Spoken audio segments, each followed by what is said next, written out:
How do doctors diagnose Parkinson's disease? Imagine feeling a little off and wondering if it's something serious. When doctors try to figure out if someone has Parkinson's disease, they rely on a careful process called clinical diagnosis. There's no simple blood test or scan that can say yes or no for sure. Instead, doctors look at your medical history, your current symptoms, and do a physical exam. They use their experience and established guidelines to make a diagnosis. When you visit a neurologist with symptoms that might be Parkinson's, they start by asking lots of questions. They want to know about your personal health and family history. They'll ask about any medications you take because some drugs can cause symptoms similar to Parkinson's. They also check your blood pressure while you're sitting and standing to see if there are changes that might suggest other issues. The physical exam is key. The doctor will look at your facial expressions, check for tremors, especially when your limbs are at rest. They will test your muscle stiffness or rigidity and see how well you can move. For example, they might ask you to stand up from a chair without using your arms or walk to evaluate your balance and gait. These observations help identify characteristic features of Parkinson's. To meet the criteria for diagnosis, you need to have bradykinesia, which means slowness of movement. This is a core feature. Along with that, you must have at least one other sign like a resting tremor, stiffness, or balance problems. These criteria are set by the International Parkinson and Movement Disorder Society and are based on the latest scientific understanding.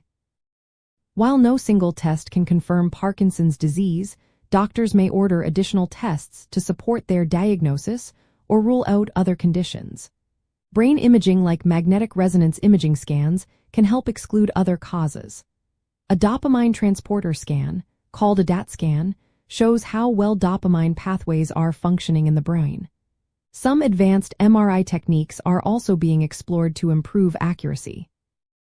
Transcranial sonography, which uses ultrasound, is a quick and inexpensive tool used in some countries, but it's less specific. Another promising test is the skin biopsy.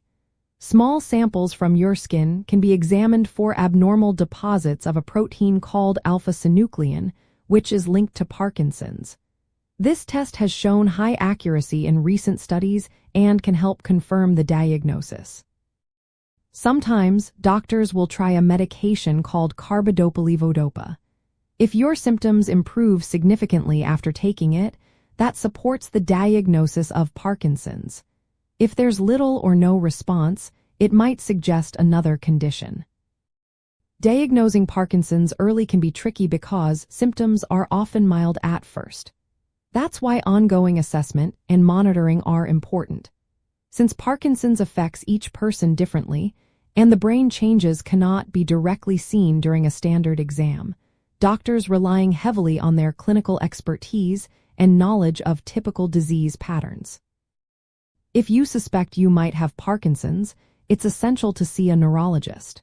They can perform a thorough evaluation, interpret any supporting tests, and help develop a personalized treatment plan. Remember, every individual's experience is unique, and accurate diagnosis is the first step toward managing the condition effectively.